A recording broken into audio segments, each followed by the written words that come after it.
Happy Wednesday morning to all of my friends and fellow lovers of looking at the markets and honing our craft, which is the trading / investment game. And yesterday, I apologize, not yesterday, Monday, I was talking about the weekly open on dollar yen and how it was very much worth it to take a down position on it, on how I view the market, in order to see it cool off. And we had a beautiful entry. Let's pull up the 2 hour. It'll have a little bit more simple to look at here.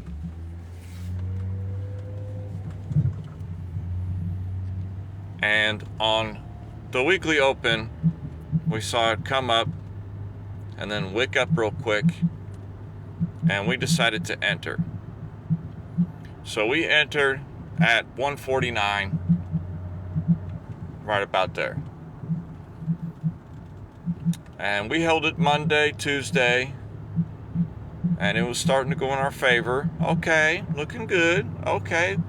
And it started going in our favor. And then yesterday, I moved the stop into break even because I said, okay, it's starting to go in my favor. Let's move our stop to break even so it's like a no risk trade. And it's nice to see.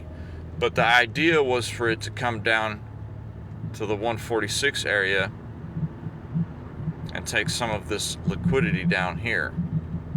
People that have been going long dollar yen now, they keep going long,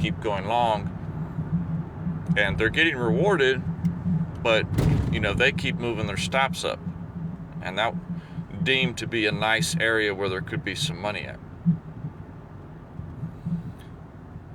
So yesterday afternoon, evening into today, we had a nice move up. So what does that mean for our position that we opened on Sunday night into Monday during the Euro session? What does that mean for our position? Well, it means that we had gotten stopped out. There was nothing lost. It was a break even. But the reason I'm saying this is because I'm sure you've had this happen to you several times in the past, okay?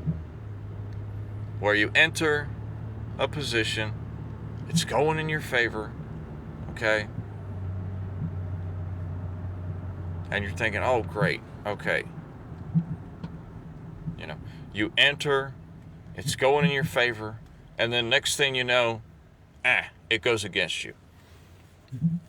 And that's happened to all traders out there all the time. But how you are as a person dictates whether that's good or bad. Okay? Because especially me, when I was starting out, every time that scenario would happen to me, where I would get a good entry, price would go in my favor, and then it would go against me. Starting out, when that would happen to me, it would be frustrating, okay? It would be frustrating to no end, I didn't have a lot of experience behind me, and it would just drive me nuts that, why can't it ever just do what I want it to do? If I want it to go down, why won't it just go down? Why does it always tease me and then go against me? Okay? And that has a lot to do with who you are as a person and your mindset when you're in this business.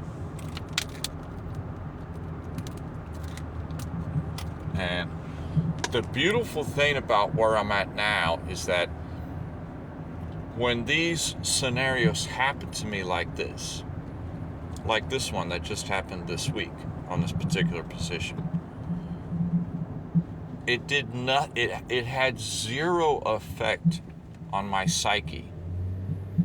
It had zero effect on me judging my ability as a trader.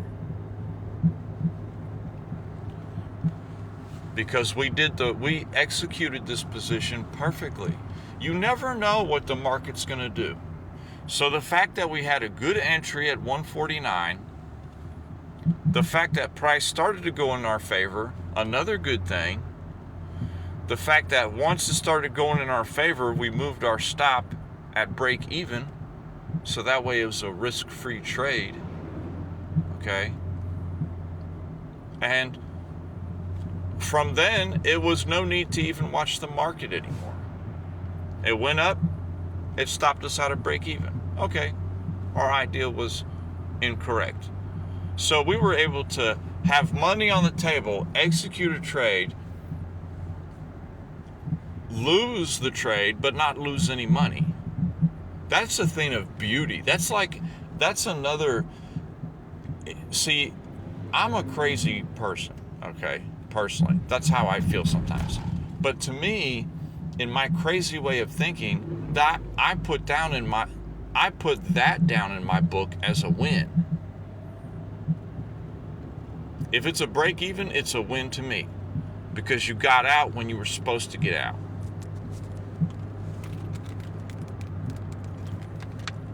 Because inexperience wouldn't have done that. Inexperience would have just left it as it was, and then today they would have been stopped out. And look right here. Look where we're at right now. Right now, it's about 11 a.m. Eastern time, okay? So we went up to 149, 190. And that was an hour ago, okay? So the New York, it went up to 149. The Brinks into the opening of New York ripped it up a few quick candles to 149. And then now it's kind of stalling out, okay? It's 11 a.m., it's stalling out, okay? Market's been open for a couple hours and it hasn't done anything.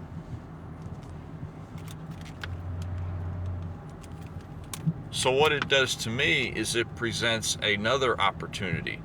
And since we played it smart earlier in the week and we moved our stop point into a break even, now we haven't lost any money. We still have another opportunity to enter again. So could be re-enter with the same idea and enter it again right here. I'll go home, open up the laptop, look at it in more detail, but you know, that's the benefit to protecting your capital. Because the number one thing about protecting your capital that it does for me now is it always gives me more opportunities. See, now in my career in the markets, I have nothing but unlimited opportunities because I don't act irresponsible and I don't just give my money away to the market.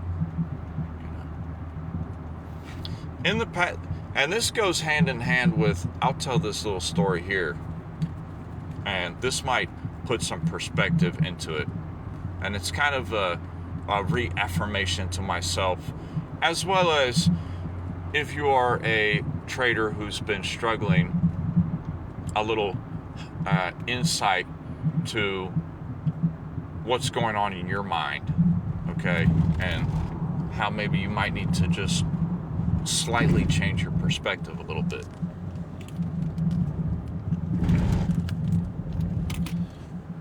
having the ability to protect your capital and moving those trades to break even as soon as possible are really key, especially when it's during the trading week and you might be going a little heavy, so to speak. Not heavy as in a heavy amount of percentage of your account, but heavier than you might normally do. You see a A+ setup and you say, okay, I normally do one lot at a time, but this one, I've seen this happen before. Okay, I'm going to do 2 or 3 lots on this because this is a A+ setup in my book. I've seen these play out.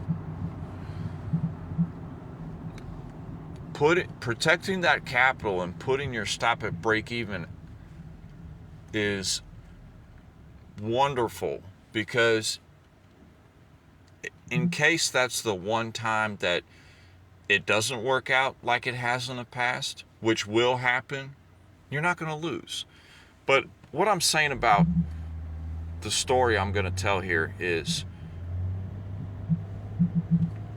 it kills me, not now, but it used to kill me sometimes to see other traders and how they just leave money on the table. I mean, I'm glad that they do, and I'm glad that there's so many people willing to lose so much money, but it just blows my mind, because I am not willing to be lose like that. And right now, I've been in several trading groups in the past, okay? And right now, I'm only a member of one, okay? And it's more, I'm a member of it because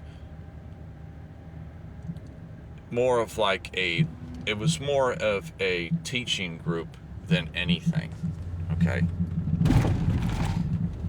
And when you get to be in all these different trading groups, and I'm sure if you're a trader, you might have joined this person's group or that person's group or this person's group. You're looking for mentor, you're looking how to learn. There's nothing wrong with that. And there's more pros than cons to being in a group. But one thing you might notice when you're in a group is they'll have like a win and a loss section, where people in the group can post their wins and their losses, okay? And one thing that used to kill me is seeing people's losses. It's mind-blowing, and I'll be honest with you, most people don't post their losses. If you're ever in a group, and you'll notice that the wins are posted much more often than the losses. People are quick, traders are quick to show you their wins, okay, but they're not so quick to show you their losses.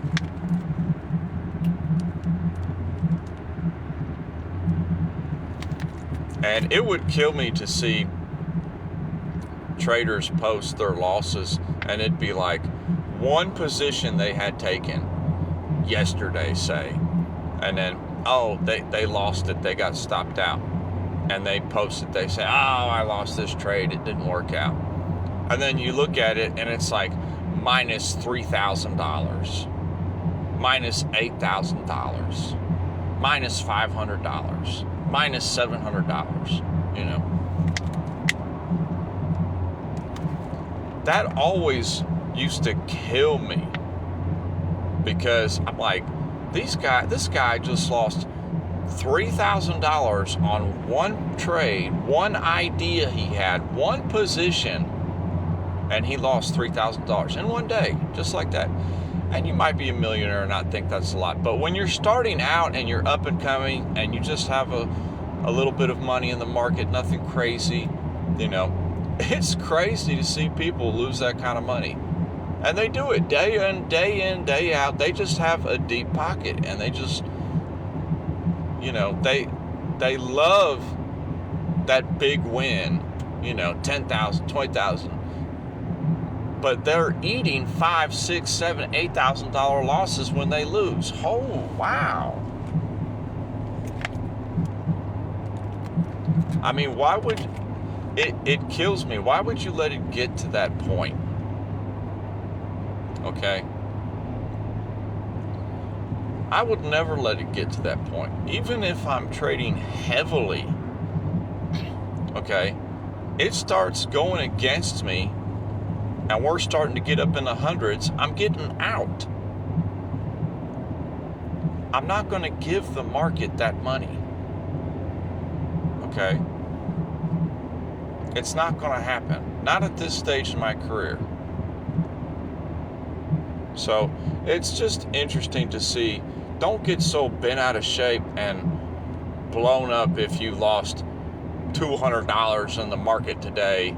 You know, your trading idea didn't work out. You know, you have $1,000 account and you lost $200 in that day. Well, for one, you're risking too big of a percentage of your account. But on the other hand, don't get too bent up about that $200 because, you know, people are losing far more than that every hour in this business.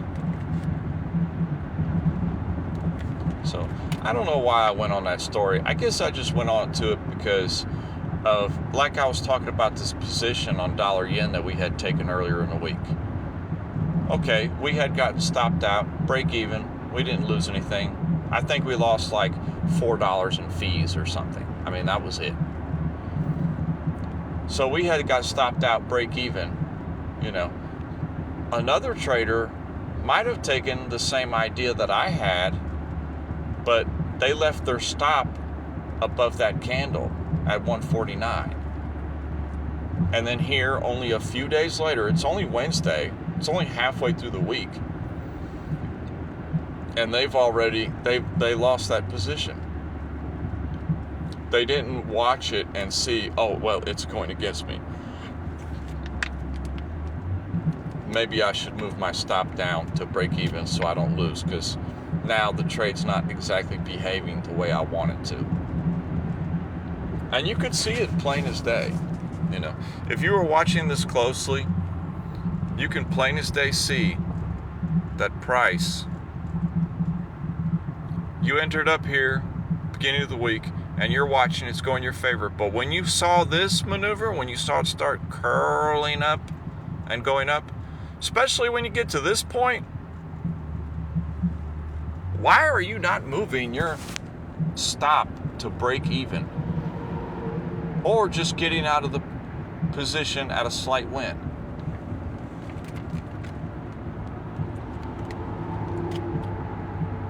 You have to be fluid in the market and be able to adapt, okay?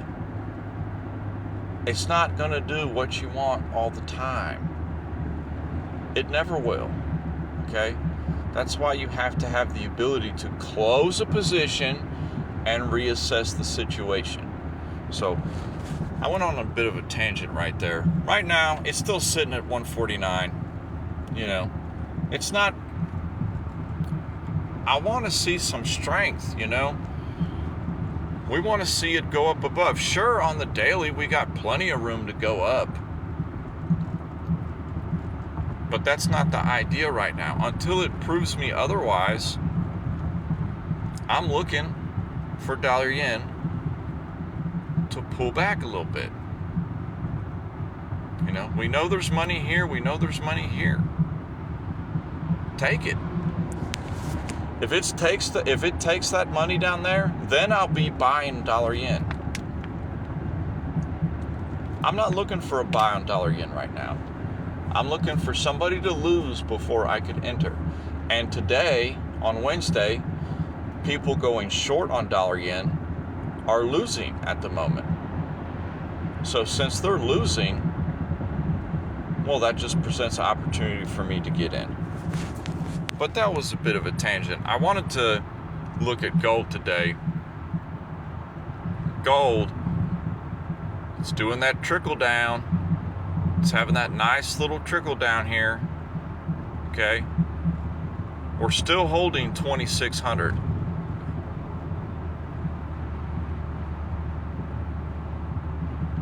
So gold, to me, gold is a simple trade. Gold's either going to pull down and start taking all this long money, because there's a lot of money on gold right now to the downside. But the scenario I'm looking for on gold is pausing here, taking a little bit of that short money, and then coming down for the big money downtown, so to speak. So that's second scenario of gold going up. I talked about that before too. That's kind of how I'm playing gold at the moment. I'm not looking to short gold unless it hits like 2,700, okay? Because then we're going to start taking that money of everybody that's been shorting gold for the past week and a half, okay? They're setting it up. They're setting up a trap. So you watch them to set up a trap. You wait for them to spring said trap. And as they're springing the trap, you start entering. One thing about trading, and this is like an honest truth, you have to be brave to be a trader. Not everybody can do this business. You have to be very brave getting in at good areas, okay? And it can be messing with you a little bit. You know, you're in no man's land, you're in an odd area, you know, people are getting hurt, people are screaming, pain, pain, pain, and then you're getting in, and it's kind of starting to poke you a little bit too, okay? And you're thinking, well, what if I'm wrong? What if I'm wrong? Those are the times that you're right. You're not trading light enough. You're not giving your idea a little time to play out. So I hope everybody enjoys my personal journey and my thoughts and mindset ideas, you know. It's a beautiful business, and it really develops your character as a person, you know, which is something I've deeply enjoyed about being in this business. Is it opened up my mind to really dig deep into myself. And I hope everybody has a great rest of the day and week, and we will talk to everybody on the next video. Peace.